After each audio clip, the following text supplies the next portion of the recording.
Evangelho de Lucas, capítulo 18, a partir do verso 9.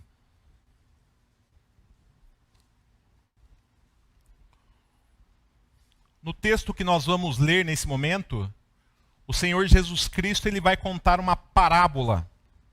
E o que é uma parábola? É uma história fictícia que traz uma verdade espiritual.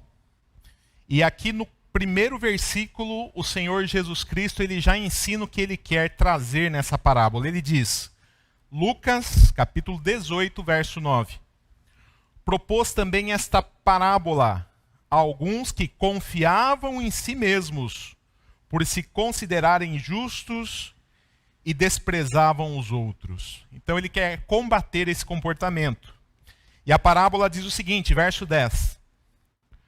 2 homens subiram ao templo com o propósito de orar. Um fariseu e o outro publicano. Como os irmãos sabem, os fariseus eram os mestres da lei, os religiosos, né? Guardadas as devidas proporções, os pastores da época, né? Aqueles que ensinavam na sinagoga. E o publicano. Quem eram os publicanos? Eram judeus a serviço do Império Romano para cobrar impostos de outros judeus. Ou seja, eram pessoas odiadas pelo povo. Então sobem esses 2 homens, um religioso e um homem que era considerado como pecador, não é? E o versículo 11 diz o seguinte, o fariseu, posto em pé, orava de si para si mesmo. Veja que interessante. Desta forma, ó Deus, graças te dou, porque não sou como os demais homens, roubadores, injustos e adúlteros, nem ainda como este publicano. Jejuo 2 vezes por semana e dou o dízimo de tudo quanto ganho. Então esse é o primeiro personagem que é apresentado. Um homem que era justo aos seus próprios olhos. Um homem que não confessava os seus pecados porque ele achava que não os tinha. Um homem que aos seus olhos era perfeito. E ele então menosprezava as outras pessoas, inclusive esse publicano que estava com ele no templo. E o texto continua, versículo 12. Versículo 13. O publicano, estando em pé, longe, não ousava nem ainda levantar os olhos ao céu, mas batia no peito dizendo, ó Deus, sê propício a mim, pecador. Então veja que comportamento diferente, né? Nós temos extremos opostos aqui. Um homem que não reconhecia os seus erros, um homem que se achava perfeito e que vai ao templo para adorar. E outro que ele não ousava nem chegar perto, ele ficava no fundo do templo, ele não ousava levantar os olhos aos céus, os seus olhos aos céus, e ele batia no peito reconhecendo essa condição de pecador. O versículo 13 diz, o publicano estando em pé longe, não ousava nem ainda levantar os olhos ao céu, mas batia no peito dizendo, ó Deus, sê propício a mim, pecador. Esse homem reconhecia que era um pecador. E qual é o resultado disso? Versículo 14. E é o Senhor Jesus quem está falando. Digo-vos que este, o publicano, desceu justificado para a sua casa, e não aquele, não o fariseu. Porque todo o que se exalta será humilhado, mas o que se humilha será exaltado. Esse é o momento no culto onde nós podemos nos humilhar diante do Senhor. Nós podemos reconhecer a nossa condição de pecadores, de transgressores da lei do Senhor. Porque essa de fato é uma triste realidade. Eu e vocês pecamos, mas quando nós nos humilhamos diante do Senhor, quando nós confessamos os nossos pecados, Ele nos perdoa e Ele nos exalta. Então vamos fazer isso. Curve sua fronte e depois de alguns instantes eu convido que o nosso irmão presbítero Anderson pode se levantar e fazer uma oração de confissão de pecados ali, por gentileza, Anderson.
Deus, nós queremos novamente, em primeiro lugar, te agradecer por mais esse dia de vida que o Senhor nos concede. Te agradecer porque estamos aqui na tua casa, ó Deus, e porque cremos que o Senhor nos trouxe até aqui, ó Deus, com esse propósito, ó Deus, de nós estarmos te adorando, prestando culto, ó Deus, que reconhecemos que somente a ti é devido, ó Deus. E agora, Deus, diante do texto, do ensinamento do texto que nós meditamos, ó Deus, nós reconhecemos, ó Deus, que de fato somos pecadores, ó Deus, indignos, e porque entendemos, ó Deus, que de fato, ó Deus, nós somos frágeis e imperfeitos, ó Deus. Estamos diante de um Deus que é santo e que é perfeito. E por isso nós queremos nos humilhar nesta hora, Deus, e te dizer, ó Deus, que nós rogamos, ó Deus, o teu auxílio. Rogamos, ó Deus, que o Senhor venha olhar, ó Deus, agora para o nosso coração e tirar, ó Deus, tudo aquilo que te desagrada, que te entristece, ó Deus, possa ser tirado, ó Deus, de nós, e que de fato, ó Deus, nós possamos, através de Jesus Cristo, ó Deus, do teu Filho, que pagou lá na cruz do Calvário, ó Deus, que entregou a sua vida a nosso favor, ó Deus, para que nós pudéssemos nesta hora, ó Deus, estarmos diante de ti. Reconhecemos que somente através do sacrifício de Cristo, não há nada que possamos fazer, ó Deus, da nossa parte, para que sejamos perdoados, mas através do sacrifício de Cristo, ó Deus, é que nós rogamos que o Senhor venha ser com o seu povo aqui reunido, com aqueles que estão nos seus lares agora, cultuando também através da internet, que o Senhor possa olhar para nós, ó Deus, e de fato transformar, ó Deus, o nosso coração, através do ato de Cristo por nós, ó Deus. Esse ato tão grande de amor, ó Deus, mesmo por pessoas imperfeitas e pecadores. Mas nós te louvamos, porque o Senhor entregou o seu Filho, ó Deus, em favor de nós, ó Deus. Rogamos, ó Deus, que essa mensagem, ó Deus, essa realidade, possa estar sempre viva na nossa mente, todos os dias da nossa vida, Deus. Que todo momento da nossa vida nós possamos nos relembrar, ó Deus, desse ato tão grande de amor, ó Deus, de Jesus entregando-se na cruz do Calvário pelos nossos pecados. E nós rogamos, ó Deus, que de fato, ó Deus, o Senhor nos perdoe nesta hora e que possamos, ó Deus, te cultuar, te louvar, porque reconhecemos que o Senhor é o Deus santo, grandioso, e que é digno de toda a honra, de todo louvor e de toda a glória. Em nome de Jesus que nós oramos. Amém. Amém.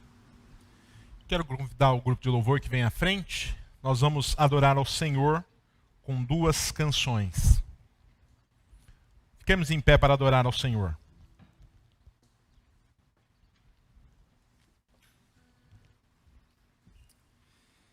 Essa próxima canção ela se chama Até Outra Vez, e ela conta tudo que o Senhor fez por nós até o dia de hoje. Mas ela também é um pedido, é um clamor a Deus para que Ele continue nos abençoando a cada dia das nossas vidas. Por isso que eu convido a igreja a cantar junto conosco este cântico.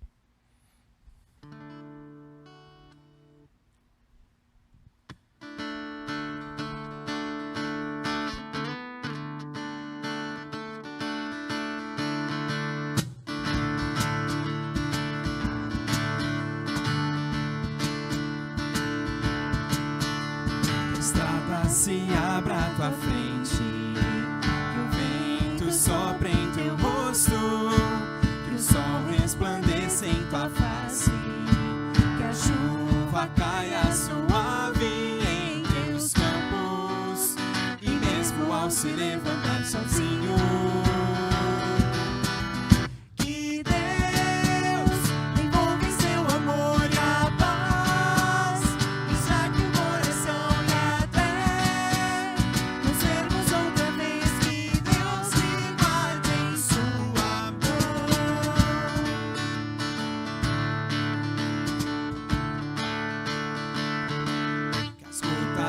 chuva em teu rosto.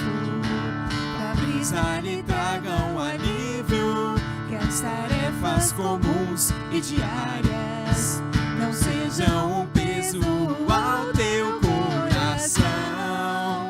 E mesmo ao se levantar sozinho,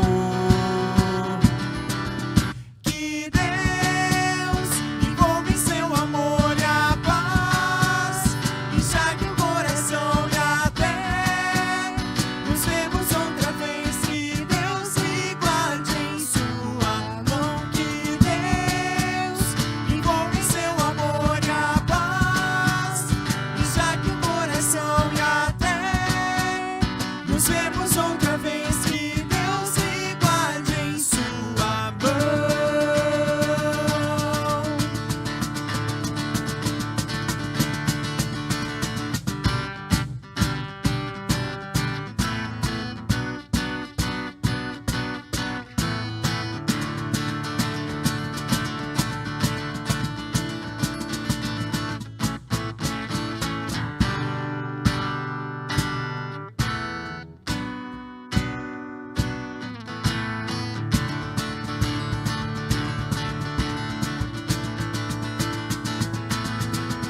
Que Deus lhe envolva em seu amor e a paz, e já que o coração e até nos vemos outra vez, que Deus lhe guarde em sua mão. Que Deus lhe envolva em seu amor e a paz, e já que o coração e até nos vemos outra vez, que Deus lhe guarde em sua mão.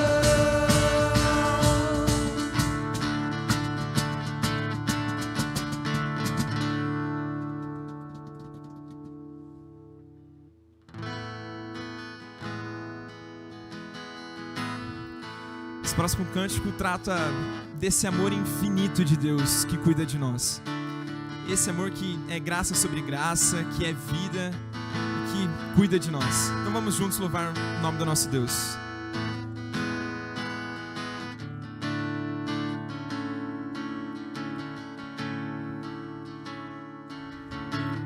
Graça sobre graça recebi, e da plenitude renasci. Quando atraído me encontrei no amor de Deus.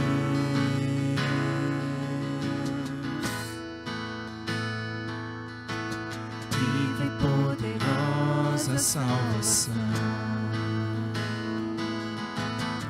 luz que me alcançou na escuridão. Todo meu pecado se apagou no amor de Deus.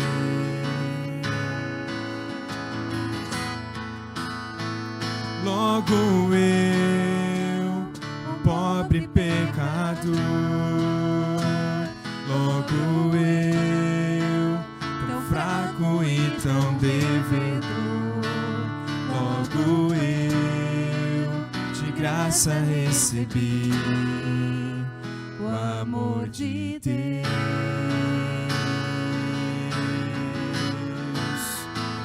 Logo eu, finito e carnal, logo eu, diante de um Deus imortal, logo eu, de graça recebi o amor de Deus.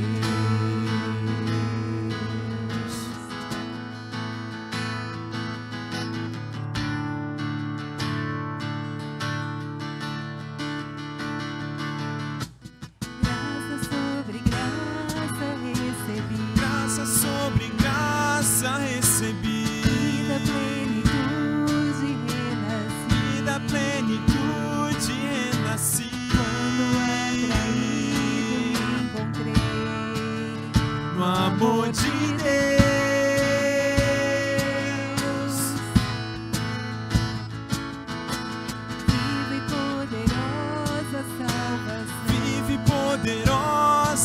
salvação. Luz que me alcançou na escuridão. Todo meu pecado se apagou. No amor de Deus.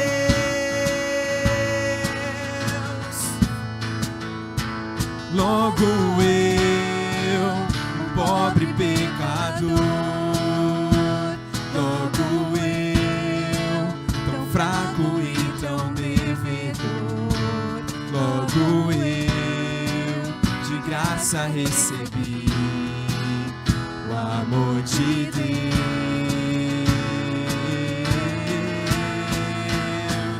Logo eu, finito e carnal.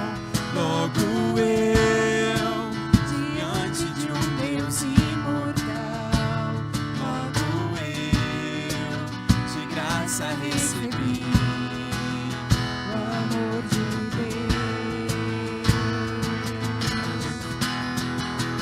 o amor de Deus. É rico em benefícios. O amor de Deus não mede sacrifícios. Nos braços deste amor recebo o perdão comprado por Jesus. O amor de Deus é puro e consciente como as manhãs, é firme e constante, e se entregou na cruz e a morte derrotou. Amor de Jesus.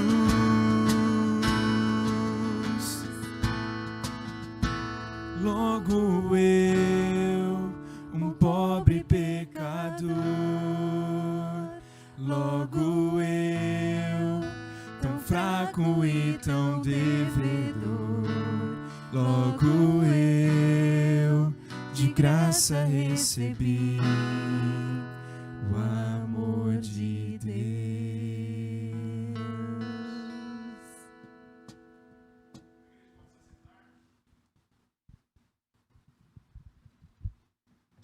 Nós vamos passar agora para o momento de meditação na palavra do Senhor. E eu convido você a abrir a palavra do Senhor em Colossenses, capítulo 1.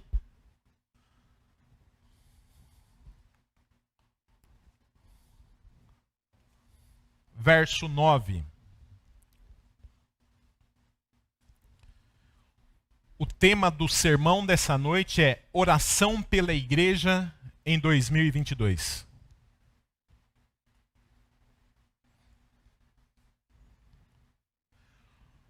Carta de Paulo aos Colossenses, capítulo 1, verso 9.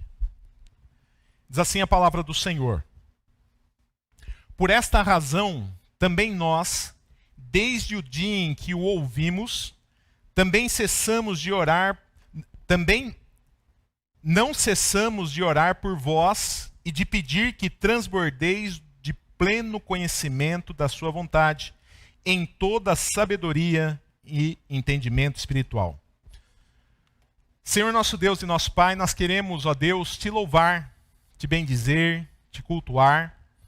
E nós fazemos isso, ó Deus, porque reconhecemos a tua ação no nosso meio. Nós queremos, ó Pai, agradecer pelo ano de 2021, um ano onde enfrentamos muitas lutas, muitas batalhas, mas o Senhor foi presente em cada uma delas. Nós queremos te agradecer e te louvar por isso. Queremos também, ó Deus, agradecer pelo ano de 2022 e clamar que em nome de Cristo Jesus, ó Pai, o Senhor esteja abençoando as nossas famílias, a nossa vida, a nossa igreja, e que o Senhor, ó Pai, por misericórdia e graça, nos dê a graça de podermos sermos instrumentos do Senhor, ó Pai, na cidade de Indaiatuba em 2022. Que possamos ver, ó Pai, o teu reino expandindo aqui, ó Deus, através, ó Deus, das nossas vidas. E que possamos ter uma vida, ó Deus, que agrade ao Senhor. Essa é a oração que nós fazemos em nome de Jesus. Pedindo também, ó Deus, que o Senhor fale ao nosso coração nesse momento. Ilumine a nossa mente, o nosso coração com o teu Santo Espírito, para que possamos de fato sair daqui alimentados pela tua palavra. Essa é a oração que fazemos em nome de Jesus. Amém. Queridos, hoje é dia 2 de janeiro de 2022. Esse é o primeiro domingo do ano. Esse é o momento de nós olharmos para trás e agradecermos ao Senhor pelas bênçãos que generosamente o Senhor concedeu a nós, a cada um de nós, em 2021. E quando eu estava fazendo esse exercício de olhar para trás, de olhar no retrovisor e ver as bênçãos que Deus havia derramado sobre a minha vida, sobre a minha família em 2021, eu enxerguei a primeira igreja presbiteriana de Indaiatuba. Certamente o ano de 2021 nós passamos por muitas lutas, muitas dificuldades, muitas aflições, mas certamente essa igreja, ela foi canal de bênção na minha vida, na vida da minha família, e eu agradeço ao Senhor, eu louvo ao Senhor pela vida dessa igreja. Mas nós estamos no início do ano, e esse é o momento propício não só para agradecermos a Deus pelas bênçãos que Ele derramou sobre nós em 2021, mas também de pedir ao Senhor. É tempo de intercedermos. Intercedermos pela nossa família, intercedermos pelos nossos filhos, pelos nossos entes queridos, intercedermos pelos nossos amigos, intercedermos pela nossa igreja, intercedermos pela nossa cidade Indaiatuba, intercedermos pela nossa nação, pelo Brasil, intercedermos pela igreja e por nós. Irmãos, hoje é tempo de interceder. E é claro que essa igreja, é claro que a minha igreja, ela é alvo das minhas orações. E será alvo das minhas orações em 2022. Não é? As famílias que aqui congregam, a sua família, a sua vida, será alvo das minhas intercessões em 2022. E eu quero fazer da oração de Paulo, no texto que nós vamos estudar nessa noite, a minha oração por essa igreja. A minha oração pela sua vida em 2022. Como eu já adiantei aí no boletim, se você viu o boletim, você já deve saber do que eu estou falando. Mas qual é o contexto em que Paulo escreve esses pedidos de oração? Bom, a igreja de Colossos, a igreja cristã na cidade de Colossos, havia sido fundada por Epáfras, um homem que havia se convertido na cidade de Éfeso por meio da pregação do apóstolo Paulo. O apóstolo Paulo havia pregado o evangelho na cidade de Éfeso. Deus, por meio do seu Santo Espírito, abriu o coração de Epáfras e ele se tornou um cristão. Ele se converteu. E não só isso, ele se tornou o pastor da igreja de Colossos, da igreja que nós vamos estudar essa carta que Paulo escreveu. E havia surgido na igreja de Colossos, na igreja que Epáfras estava pastoreando, uma heresia que ficou conhecida como a heresia de Colossos. Essa heresia, irmãos, era uma mescla de judaísmo, cristianismo, religiões pagãs daquela época e um início de gnosticismo, né? Um gnosticismo inicial. Além disso, essa nova heresia que havia surgido ali na igreja de Colossos havia absorvido o conceito grego de dualismo. Eles acreditavam então que o espírito é bom, mas que o corpo, a carne, era má, não prestava. E o curioso, irmãos, é que os defensores dessa nova heresia, que havia surgido ali na igreja de Colossos, eles não negavam a obra de Cristo. Não. Mas eles achavam que a obra de Cristo não era suficiente para a salvação da nossa alma. Ou seja, o sacrifício de Jesus, a obra de Jesus não é suficiente para alcançar a salvação. Para alcançar a salvação, segundo eles, era necessário também obter um conhecimento secreto que Deus não havia dado aos apóstolos, mas havia dado a eles, a esses falsos mestres que haviam se levantado. E qual era esse conhecimento secreto? Segundo esses falsos mestres, entre o homem e Deus havia um espaço chamado pleroma. E esse espaço chamado pleroma, plenitude, era povoado por anjos, por seres celestiais. E esses seres celestiais precisavam ser pacificados para que o homem chegasse até Deus. Então veja que confusão, não é? Então, entre o homem e Deus, havia um espaço chamado pleroma, habitado por anjos, e para eu chegar até Deus, é necessário que eu pacifique esses anjos. Então, para se alcançar a salvação para esses falsos mestres, era necessário crer em Jesus Cristo, obedecer à lei de Moisés. Era necessário também mortificar a carne, porque o corpo, a carne é ruim, o espírito é bom. Era necessário também pacificar esses anjos que ficavam no pleroma. Então essa, irmãos, é a heresia que surgiu nessa igreja, na igreja de Colossos. E essa heresia é um dos motivos que fez Epáfras visitar a Paulo. Paulo que estava preso na cidade de Roma. Então, Epáfras vai visitar Paulo que está preso na cidade de Roma por dois motivos. Primeiro, para saber como Paulo estava. Como eu disse, Epáfras havia se convertido em um sermão pregado por Paulo.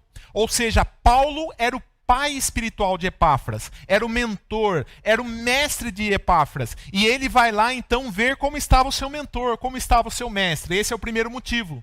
O segundo motivo, irmãos, é para conversar com Paulo a respeito dessa nova heresia.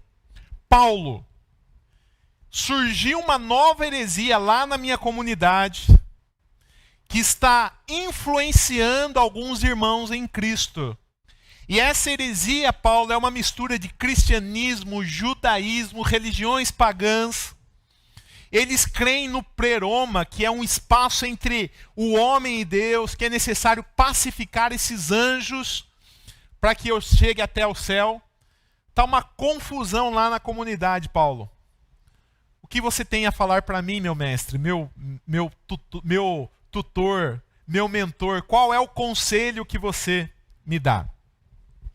E após a visita, então, de Epáfras a Paulo, Paulo resolve, então, escrever a carta que nós temos em mãos, que é a carta à igreja de Colossos. E essa carta, irmão, se você acompanhar aí na sua Bíblia, ela está estruturada da seguinte maneira. Nos versículos 1 e 2, do versículo 1, Paulo se identifica, né? Apóstolo Paulo se identifica e ele identifica os destinatários dessa carta, a igreja lá em Colossos.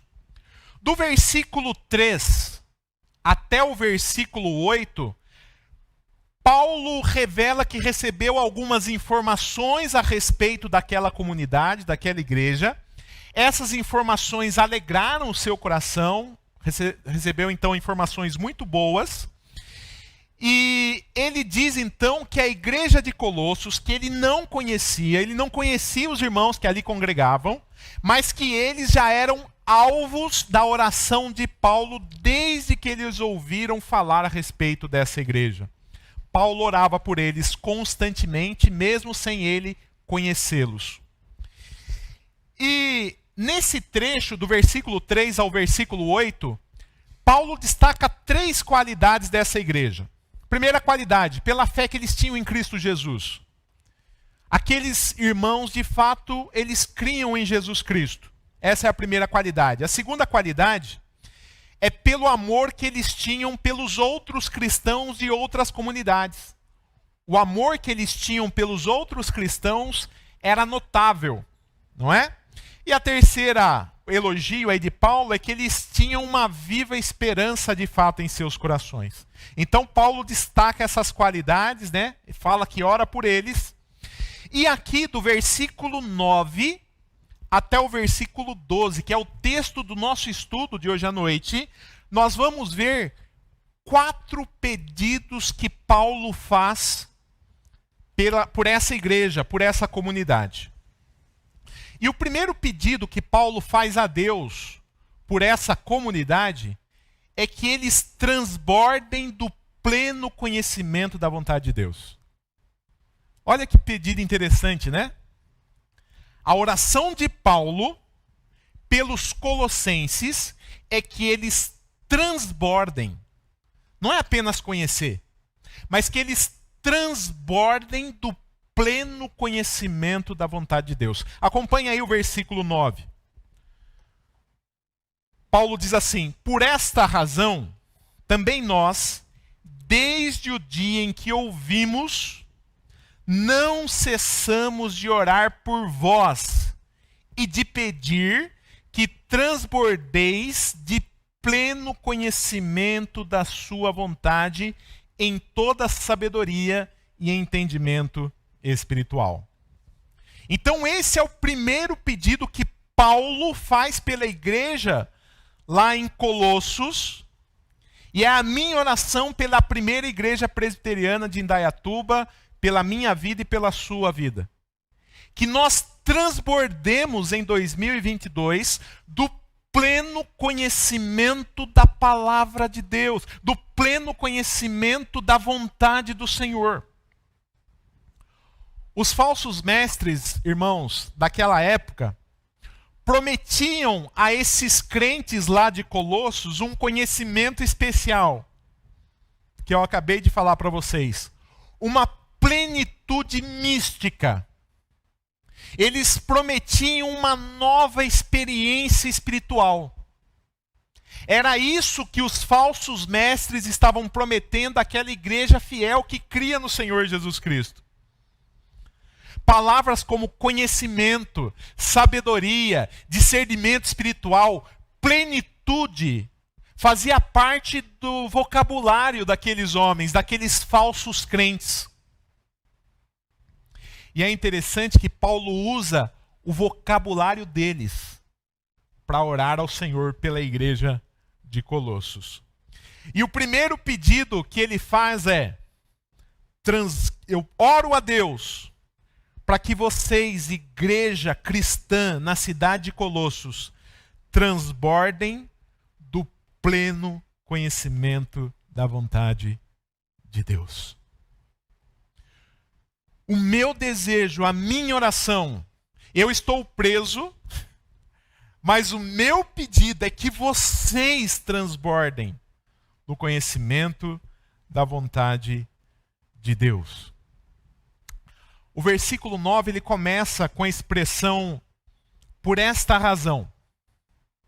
E essa expressão por esta razão liga a oração de Paulo, do verso 9 ao versículo 12, ao que ele havia dito a respeito dessa igreja, do versículo 3 ao versículo 8.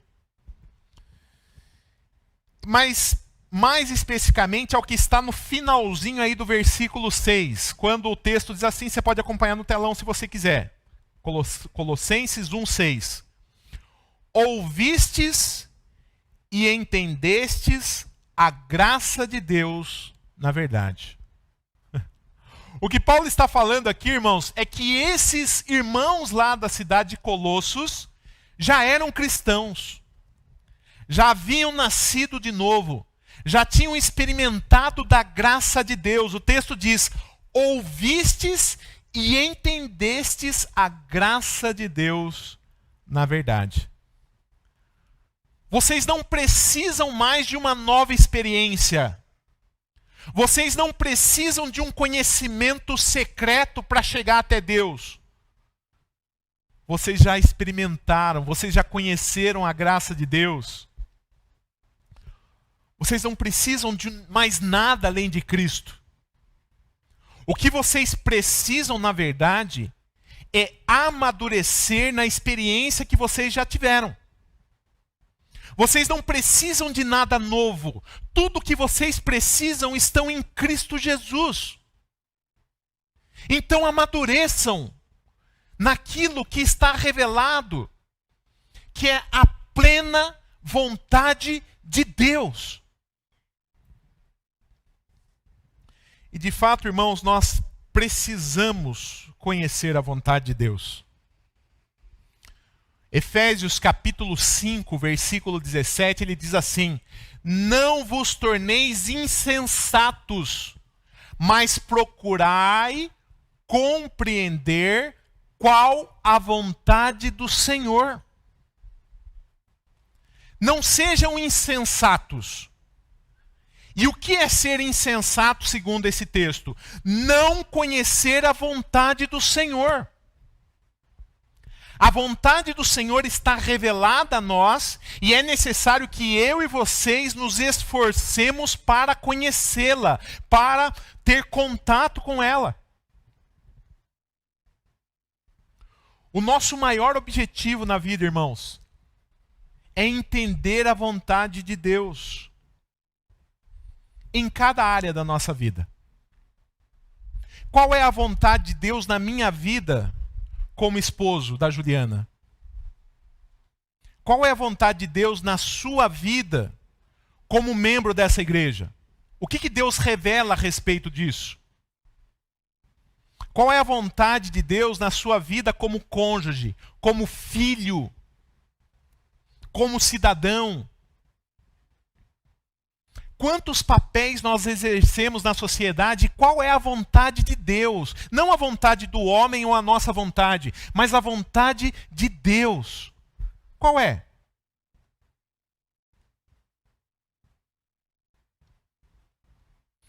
Nós precisamos, irmãos, como diz ali o texto, não vos torneis insensatos, mas procurai compreender qual a vontade do Senhor. Nós precisamos entender a vontade do Senhor. E a grande pergunta é como isso se dá? Como que eu posso conhecer a plena vontade do Senhor hoje? No século 21, como que eu conheço isso? Isso se dá, irmãos, por meio desse livro. Isso se dá por meio das Escrituras Sagradas. Isso se dá por meio da Bíblia. Aqui nós temos o pleno conhecimento da vontade de Deus.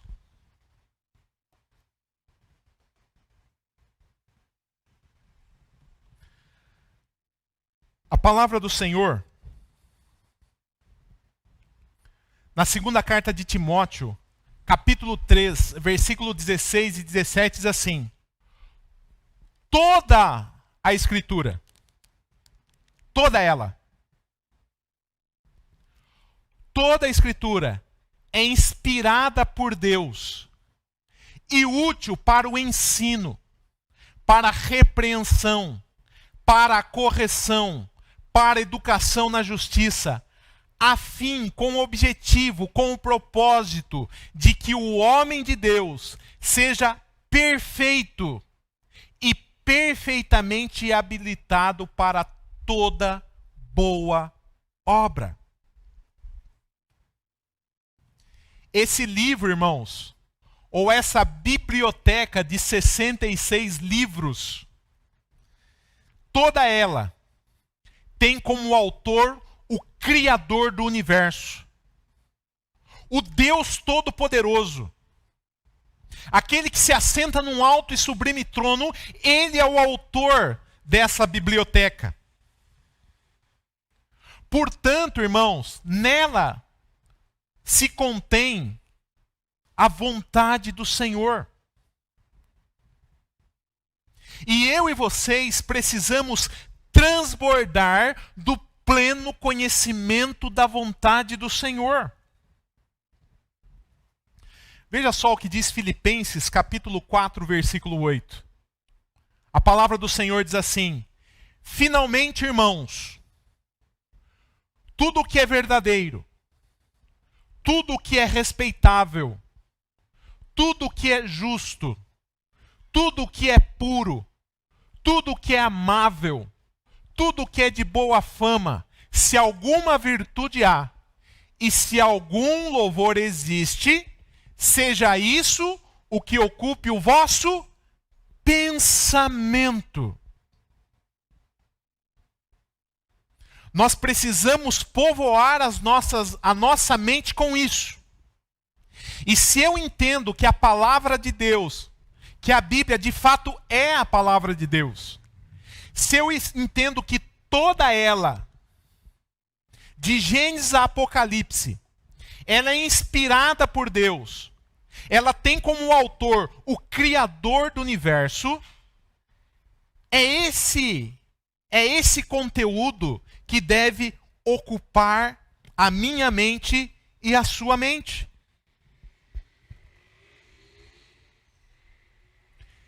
E esse é o meu pedido a Deus pela vida de vocês e pela minha vida. Que em 2022, eu, pastor Juliano, você que está aqui no templo, você que nos acompanha em casa, todos nós, transbordemos do pleno conhecimento da vontade de Deus. Eu faço da oração de Paulo a minha oração pela minha vida e pela sua vida. Porque esse livro, de fato, é a palavra de Deus. Mas Paulo faz um segundo pedido nessa oração. Mas antes disso, preciso um texto bastante importante. Pastor, eu posso conhecer a palavra de Deus por mim mesmo? Não. Você, por você mesmo, não consegue entender o conteúdo desse livro. A palavra de Deus mostra isso lá na primeira carta aos Coríntios, capítulo 2, versículo 14. A palavra de Deus diz: ora, o homem natural. E o que é o homem natural? O homem sem o Espírito Santo. O homem que ainda não foi transformado por Deus. O homem sem o Espírito Santo não aceita as coisas do Espírito de Deus. Porque eles são loucura. Para o mundo, para os homens, o conteúdo desse livro é loucura.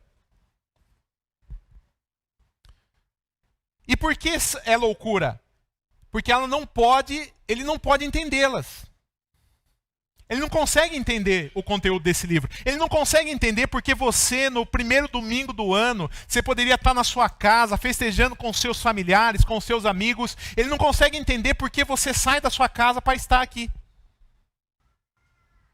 Ele não consegue entender porque você separa 10% do seu orçamento para dar para o pastor da igreja.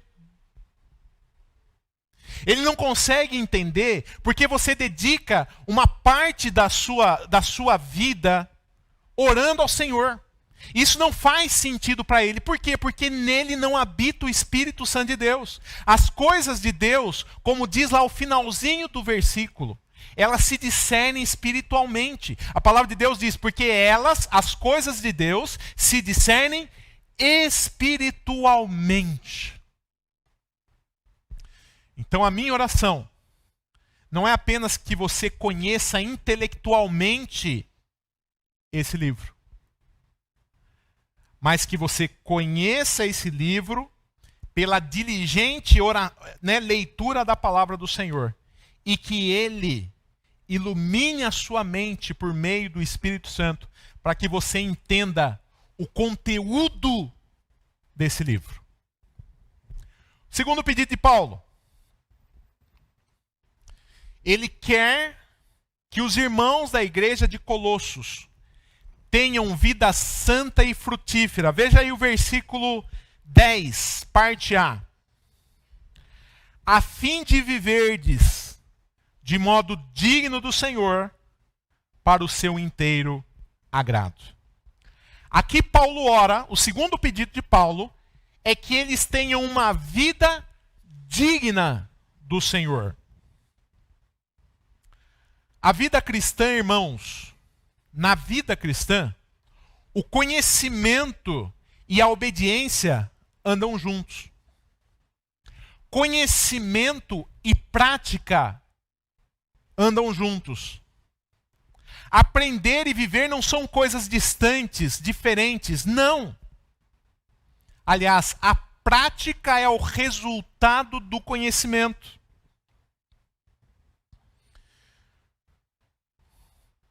O conhecimento desse livro, as informações desse livro, por meio da ação do Espírito Santo, ela deve gerar transformação de vida, arrependimento de pecado, mudança de comportamento. O conhecimento desse livro, irmãos, ele afetará, se nós formos iluminados pelo Espírito Santo, ele afetará todas e cada uma delas, áreas da nossa vida. O conhecimento, ele deve gerar mudança de vida. Olha só o que diz Tiago, capítulo 1, verso 22 a 25. Eu peço que você abra em Tiago, capítulo 1, versículo de 22 a 25.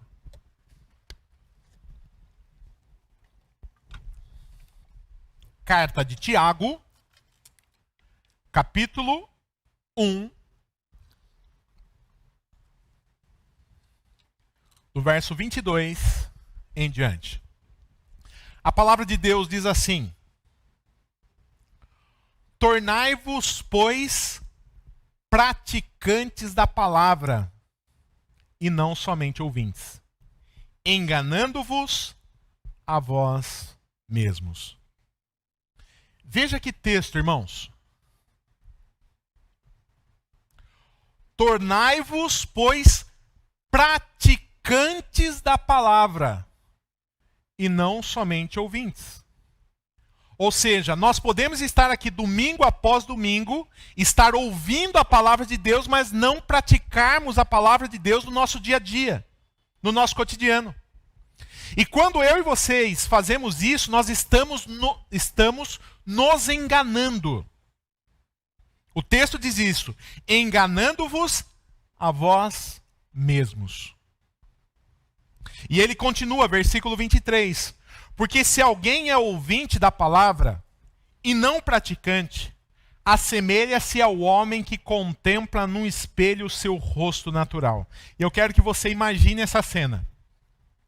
Você acordando de manhã, você indo na frente do espelho e você contemplando o seu rosto, o seu corpo na frente do espelho.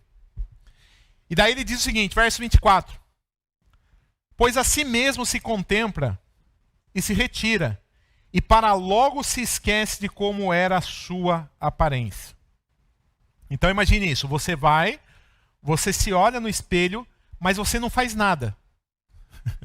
Você sai de frente do espelho, você não muda nada na sua vida, no seu visual, e você se afasta. E logo você se esquece como que estava a sua fisionomia. O verso 25 diz, mas aquele... Então, é o primeiro exemplo que ele dá. Aquele que é apenas ouvinte da palavra do Senhor, ele é como esse homem que se olha no espelho, ele vê os problemas, ele se afasta e não muda nada. Ele não muda o seu comportamento. Ele não penteia o cabelo, ele não faz a barba, ele não arruma a roupa que está amassada. Ele contemplou todos esses erros, mas ele se afastou daquilo, do espelho, e não mudou nada.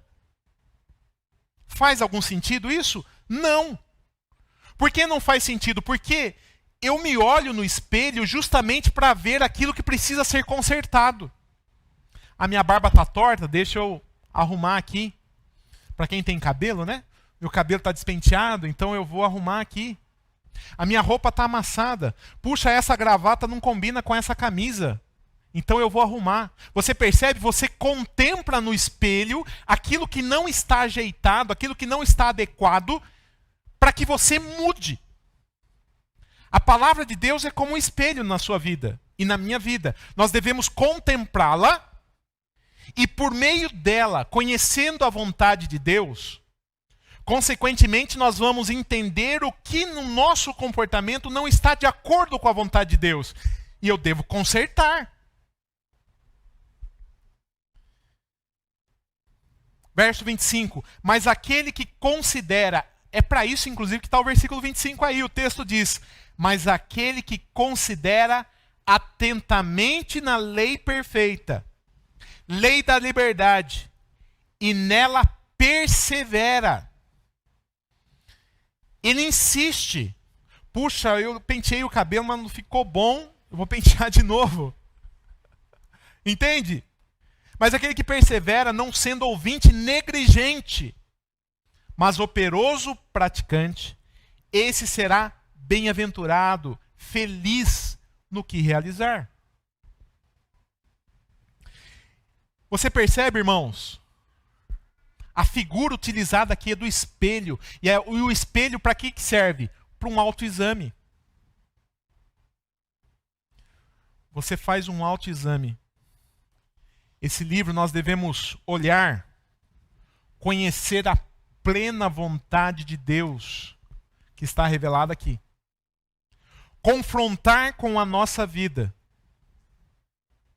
e consertar aquilo que não está de acordo com a vontade do Senhor. Então perceba que isso vai mudar o meu relacionamento com Deus.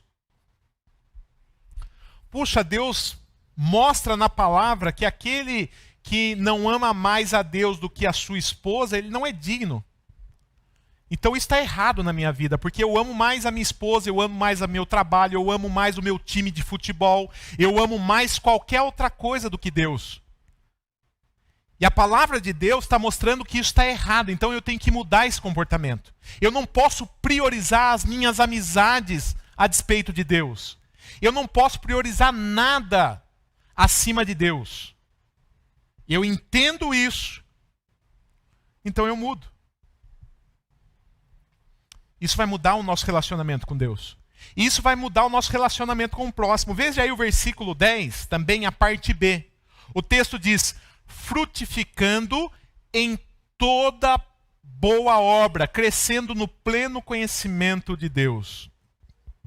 Quando nós obedecemos a Deus, irmãos, nós somos capacitados para servi-lo. E automaticamente nós vamos dando frutos. Então veja que interessante. Eu contemplo na palavra de Deus a plena vontade de Deus com relação à evangelização, por exemplo. Ide por todo mundo e pregai o evangelho. Então eu vejo isso, a plena vontade de Deus está está se revelando a mim. Então eu conheço isso e eu vou mudando a minha vida para que eu possa então me adequar a esse entendimento da palavra do Senhor. Qual é a vontade de Deus, a plena vontade de Deus, que Deus quer para um marido? Deus quer que eu ame a minha esposa como Cristo amou a igreja. Será que eu estou fazendo isso? Deus quer que eu, como pai, não irrite, não ire os meus filhos. Será que eu estou fazendo isso? Deus quer que eu, como filho, eu honre os meus pais. Será que eu estou fazendo isso? Deus quer que eu perdoe o meu irmão. Será que eu consigo fazer isso? Eu entendo, com a ação do Espírito Santo, eu começo a mudar de comportamento e eu vou frutificando. É isso o que Paulo deseja na igreja de Colossos. A minha oração por você, pela nossa igreja, pela minha vida, por você que nos acompanha pela internet, por todos nós, é que nós conheçamos a vontade de Deus. E que esse conhecimento, por meio da ação do Espírito Santo, traga em 2022 uma vida mais santa diante do Senhor. Que nós possamos andar em santidade com o Senhor. E que nós possamos frutificar no nosso relacionamento com o outro. Amando, perdoando e obedecendo à vontade do Senhor. O terceiro pedido de Paulo, e o meu terceiro pedido por nós, é que Deus nos fortaleça espiritualmente. Veja aí o versículo 11 e 12. O texto diz: sendo fortalecidos com todo o poder, segundo a força da sua glória, em toda a perseverança e longanimidade, com alegria, dando graças ao Pai que vos fez idôneos à parte que vos cabe da herança dos santos na luz. O que Paulo está desejando e orando aqui pelos irmãos da igreja de Colossos é que eles sejam fortalecidos espiritualmente para que eles permaneçam na fé que eles têm em Cristo Jesus.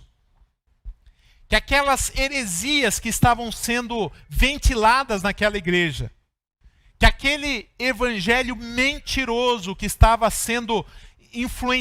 influenciando algumas pessoas naquela igreja, pudesse não causar estragos. Pelo contrário, que eles fossem fortalecidos e permanecessem na fé apenas em Cristo Jesus.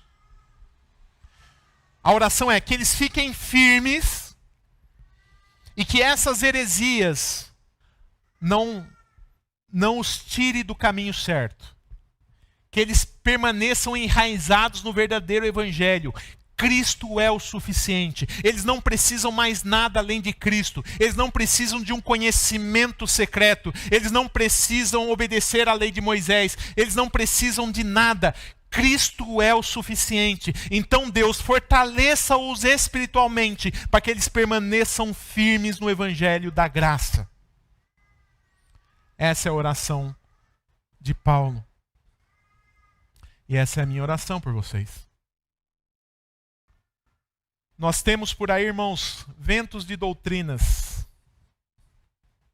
Existem crentes colocando sal grosso atrás da porta. Existem crentes orando em copo de água e tomando.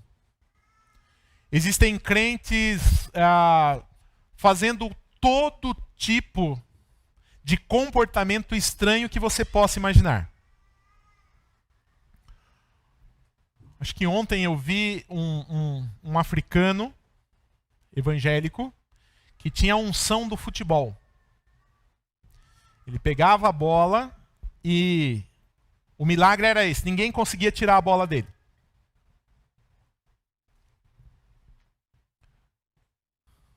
Aonde que isso está revelado aqui na palavra do Senhor?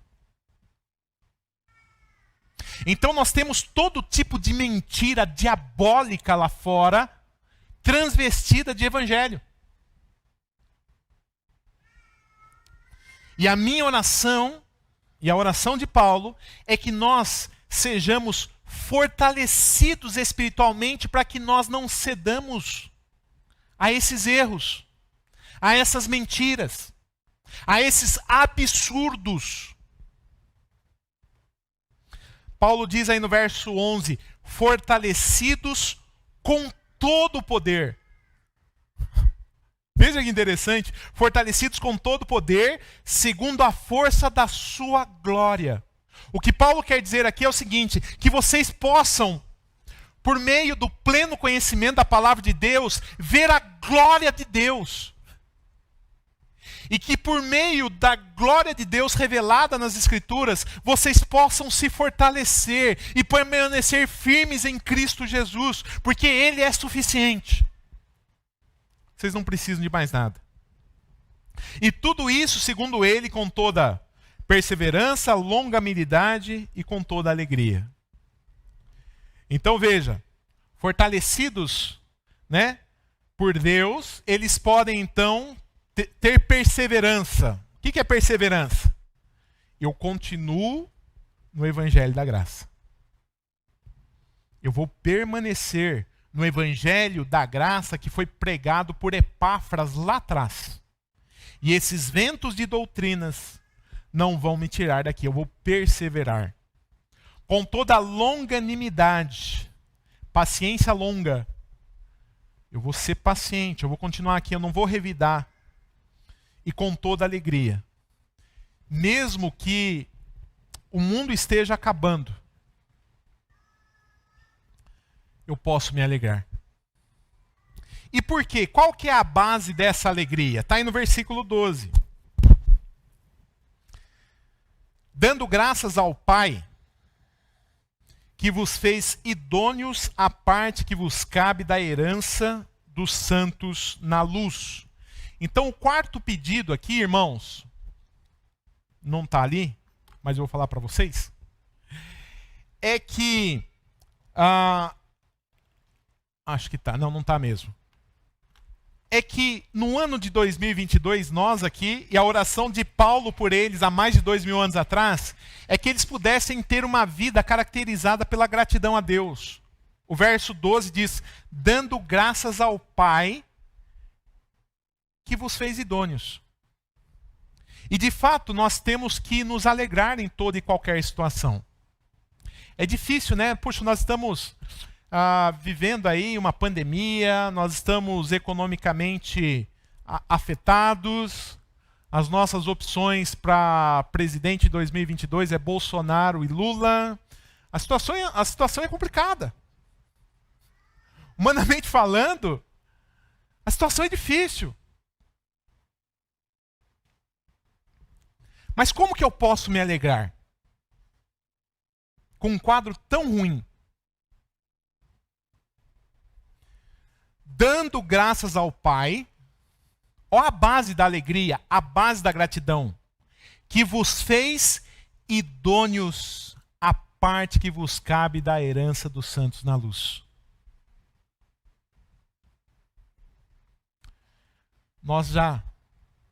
Nós cristãos já somos dignos do reino de Deus hoje. Nós temos uma viva esperança hoje. Aliás, nessa vida aqui, o Senhor falou que nós passaríamos por aflições, e nós passamos. Mas nós hoje já somos mais que vencedores.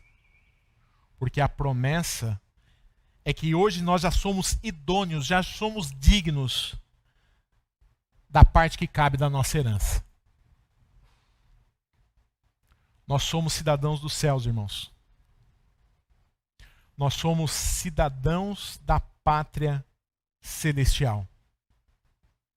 E quando eu entendo isso, quando eu entendo que eu estou de passagem nesse mundo, quando eu entendo que eu já tenho um galardão, quando eu entendo que eu sou cidadão dos céus, quando eu entendo que quando a morte chegar eu estarei para sempre junto do meu Deus, que eu vou ser levado para um lugar onde não há choro, nem pranto, nem dor, eu posso me alegrar, mesmo em meio às tempestades. Mesmo em meio às lutas. Porque Deus já garantiu isso para mim, por meio de Cristo Jesus. Aliás, se você acompanhar aí o versículo 13 e 14, que nós já lemos na liturgia, ele vai falar justamente isso. Ele nos libertou do império das trevas e nos transportou para o reino do Filho do seu amor, no qual temos a redenção, a remissão dos pecados. Quando eu entendo isso, eu posso me alegrar. Eu já sou um cidadão do reino celeste. Então, o que esse texto nos ensina, irmãos? Ele mostra aqui a oração de Paulo pelos colossenses. Que eu faço a minha oração por cada um de vocês, pela nossa igreja e pela minha vida, inclusive. Ele ora para que nós sejamos plenos, transbordemos do conhecimento da vontade de Deus. E essa é a minha oração por você.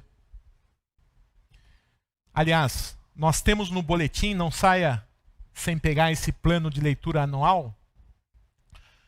Nós temos um plano de leitura anual lá. Se você quiser ler a Bíblia toda em um ano, tem lá um plano lá no meio do boletim. Já pegue o seu boletim e faça dessa uma meta para você em 2022. Leia a palavra do Senhor. E a minha oração é que você seja transborde do pleno conhecimento da vontade de Deus. Isso se dá por meio da leitura diligente da palavra, vindo nos estudos bíblicos, lendo na sua casa e orando ao Senhor para que Ele ilumine a sua vida. O segundo pedido é vida santa e frutífera. Que o conhecimento adquirido pela palavra do Senhor se transforme em prática de vida. Terceiro, fortalecimento espiritual. Que esse conhecimento faça com que eu fique enraizado em Cristo. Porque as pessoas fazem essas loucuras que nós vemos lá fora porque eles não têm o pleno conhecimento da vontade de Deus, porque senão eles não fariam isso. Porque isso é abominação diante do Senhor. E quarto pedido, que nós tenhamos um coração grato a Deus. Nós não precisamos de nada além de Cristo para nos alegrar. Deus não precisa eliminar a pandemia para que nós nos alegremos. Deus não precisa curar você da sua enfermidade para que você se alegre. Nós já somos cidadãos dos céus. Ele pode e nós oramos por isso. Mas nós já podemos nos alegrar hoje. Porque hoje nós já somos cidadãos dos céus. Amém?